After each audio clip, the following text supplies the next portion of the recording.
Joining us now to talk politics is Wall Street Journal columnist and CBS News contributor Peggy Noonan, Slate's chief political correspondent and CBS News political analyst Jamelle Bouie. Molly Ball covers politics for The Atlantic, and Jeffrey Goldberg is national correspondent for The Atlantic.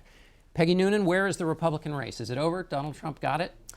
I think the wind is obviously at his back when you win the 5 primaries so decisively in the past week in the Northeast corridor primary. New York, big win before that. As somebody noted earlier in the program, my goodness, demographically, Trump did fine. He carried Greenwich, Connecticut. Holy mackerel, something big is happening in the party. I do think undergirding, the race is so big in many ways, but an essential thing is that Donald Trump, the rising Republican, in my view, likely nominee, is someone who stands for things so at odds with the longtime policies now of the past 15, 20 years of the Republican power people in Washington, the establishment, et cetera, on key issues like entitlement cutting, immigration, trade policies, his vague sense. I think everybody's vague sense that somehow these 10,000-page bills, which nobody reads, aren't necessarily working in Americans' favor. Also key, his non-assertive, perhaps, stance with the world. All of this is at odds with the standing of those who've been running the Republican Party for a long time. It's going to be very hard for them to mesh. I don't know how that works. Although we saw, Jamelle, this week some acceptance. I mean, you said Senator John Cornyn, Senator Bob Corker. The Republicans did seem to be falling in line. Even what Peggy said is true. That's right. It honestly seems that many Washington Republicans dislike Ted Cruz so much They do. that they're willing to say, we'll go with Trump. We'd rather have Trump than Cruz. I think there might be some strategic thinking behind that as well. Ted Cruz, in a lot of ways, represents an entirely separate kind of Republican establishment coming from a very, very conservative world rooted in the West, not so much in the Northeast. And if he were the nominee and if he were the president, he wouldn't just be someone from the Republican Party proper. He would essentially be purging people from outside of his corner of the Republican Party from sort of like key places in Washington. And so you lose with Trump, you still can maintain your sphere of influence and just kind of try to rebuild. You have Cruz, or you lose with Cruz, and Cruz really does represent an entirely new kind of power center that jeopardizes you.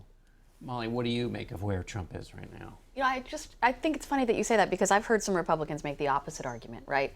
That they feel that if they do lose either way, but if Cruz is the nominee, maybe it will sort of break the fever of the conservative grassroots, that it'll be Goldwater all over again, and maybe this time they'll get the point. Right. All of these Republicans in the base who believe that Mitt Romney lost because he was a squish, John McCain lost because he wasn't conservative enough.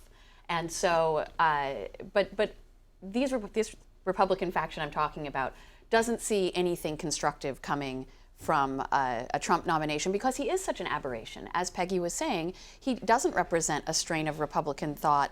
He's sort of an insurgent in the Republican Civil War that was already going on, that Lindsey Graham was talking about. That was a civil war between, the John Boehner faction and the Ted Cruz faction. And there's this whole other faction that's totally remade the race. And I think Peggy's right. It's the first time we've seen a wind at Trump's back, the first time we've seen him actually gather some momentum. Because previously, he would win, and he wouldn't move the needle. Then there'd be a setback. Jeffrey, Donald Trump also looked a little bit more like a traditional candidate this week, giving a foreign policy speech with the teleprompters. Mm-hmm. What did you make of that speech, both in substance, but also just the fact that he was giving one? One of the most notable aspects of that speech is that Bob Corker came out, Senator Corker, member of the foreign policy establishment, and chairman of the Foreign Relations, and sort of praised it and praised his criticism, Trump's criticism of the foreign policy establishment. Of course, Bob Corker is the foreign policy establishment. That was interesting. The speech was fascinating, and it's a fascinating window into what's going to happen over the next 6 months, which is that he attacked Obama from the right, but attacked Hillary from the left. And Hillary has been planning all along to deal with a Rubio-style candidate. And now all of a sudden you have Donald Trump accusing her of being a warmonger for her vote on Iraq and Libya, of course, which is going to be a major subject. And so we're in this is a completely unique circumstance in which the Republican will be attacking the Democrat from the left on foreign policy and national security. Really unusual. And maybe more than foreign policy. I mean, I think he could get to her left on entitlement thinking and stuff like that. So this is a jumble. This is a categorical jumble that he is creating. I also think we always think when we say grassroots Republican, we're kind of thinking of Ted Cruz conservatives, as somebody has noted. This year, we're talking grassroots Republicans. We're kind of talking Trump voters. They're kind of not going for Ted Cruz.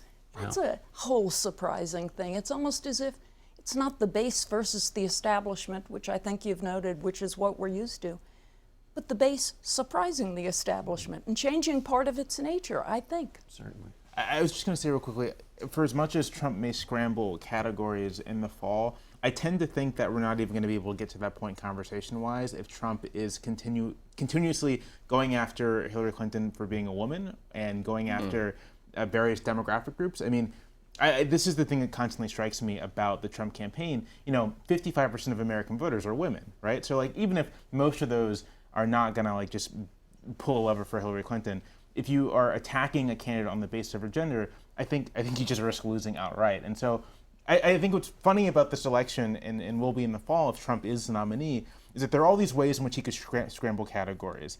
But the underwriting reality of it all, he's really unpopular. And I think that's going to be the thing that dominates conversation. Yeah, Molly, what did you make of Hillary Clinton's response to the attack? I mean, she was happy to turn this into a general election fight, right? They issued the card when he was accusing her of playing the women card. They used this little gimmick. So this seems like a fight she's very happy to have. Absolutely. I mean, the Clinton campaign, like Jamelle was saying, really believes that this is a winner for them. Identity politics in general, whether it's women who feel that Trump has insulted them, minorities feel that Trump has insulted them, Hispanics certainly, and we saw that with the protests at the Trump events in California. That there is a very large faction of people in this country that he has not had to speak to in the course of a Republican primary campaign, and those people all get to vote in November. For Hillary, who has really had trouble ginning up enthusiasm for her historic candidacy as the potential first woman president, that has not gotten her really anywhere in the Democratic primary, particularly with young women. In the general election, she is betting that Trump will mobilize all those people. And Jeffrey, Senator Lindsey Graham tried to make that general election warning. Yeah. The Stop Trump movement is kind of dribbling out onto the ground. There's not much to it. There is not much. There's a kind of fatalism now, I think, to the fact that this is the nominee, and people are pivoting to that. I would just add one thing to what Molly was saying. I think Hillary will be lucky if Trump keeps, and to Jamelle's point, that Trump keeps making this about women. Hillary will have a harder time if Trump actually disciplines himself and talks about Libya and Iraq and the State Department and all of these issues where he can actually gain some traction, at least with an anti-Hillary Clinton sentiment and part of that Republican base. But I don't know if he has the discipline to stay on that message and avoid these kind of hot button issues with 55% of the voting public. The question is whether the misogyny is frosting for cake or whether it's sort of the actual structure. Libya is the frosting and misogyny is the cake. Right. Is that 100%? Well, and it was interesting when Paul Manafort was on and you brought up the woman thing, and he immediately diverted, right? He immediately went to, the establishment. So he knows better than to play with that fire. But the question is, as you're saying, can Trump be diversionary in that way? It's a mistake for the Trump forces to underestimate the still powerful, still there, even if it's a cliche, draw that many women will feel towards seeing a woman candidate they can be supportive of. Don't forget that. Do you know there are a lot of women who'll think this really is a breakthrough and I want to be part of it. I don't think that should be denigrated. But you think 25-year-old women will still, they haven't been excited about her so far. You think once Bernie Sanders leaves the scene, they're going to become more excited? I always gather they're kind of punishing her because she's not quite been good enough, and Bernie is a better candidate. They like him better, but their experiences, their senses, they're kind of punishing her. playing around with Bernie, but they'll be back to Hillary in the general. That is, I actually was told that once by a young woman who's a supporter. He said, we're getting her in line. Before we switch over to the Democratic race, Jamelle, I want to get your thoughts.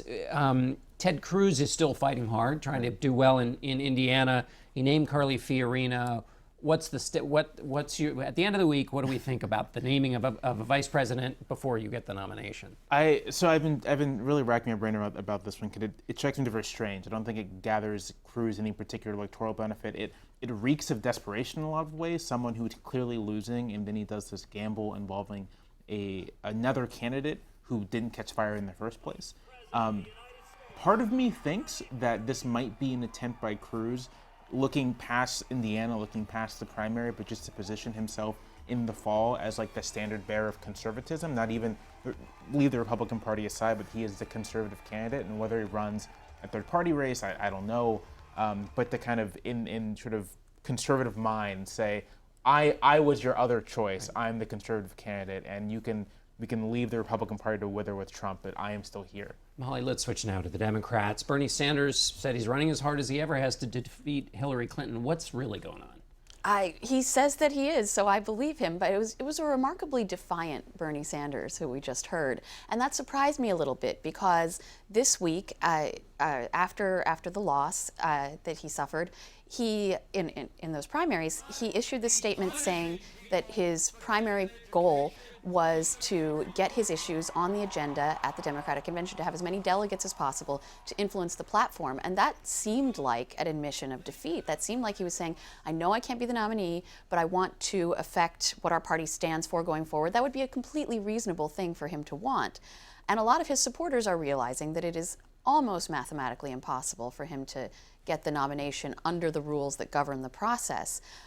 So it is interesting to me that now he is continuing to insist that he just needs these superdelegates to switch, another irony for someone who claims to want the process to be more democratic.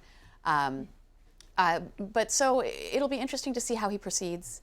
It'll be interesting to see if he dials down some of the personal attacks that we started to hear between him and Hillary Clinton, because I think that would be another sign of sort of acquiescence. Jeffrey, Hillary Clinton is pivoting to the general, both responding on the women question with Donald Trump, but also she had this week she talked about the fact he lives in these towers with his name on them. He doesn't come down into the real world.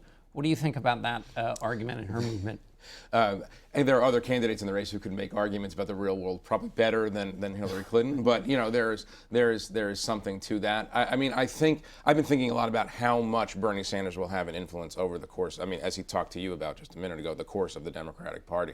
And yes, there will be a Bernie Sanders night at the Democratic National Convention, obviously. But I'd be surprised if she pivots to the left to the degree that I think some people hope she will. That would be very surprising. I think she's right now focused entirely, and I've talked to people in the campaign this week, focused entirely on developing lines of attack into Trump and using his unpopularity and using that ivory tower kind of approach to start redefining who he is, not man of the people, but man who lives in the tower. Jamelle, 20 seconds left. What, if you were Hillary Clinton trying to figure out what to give Bernie Sanders, what would you give him to help him come in and unify?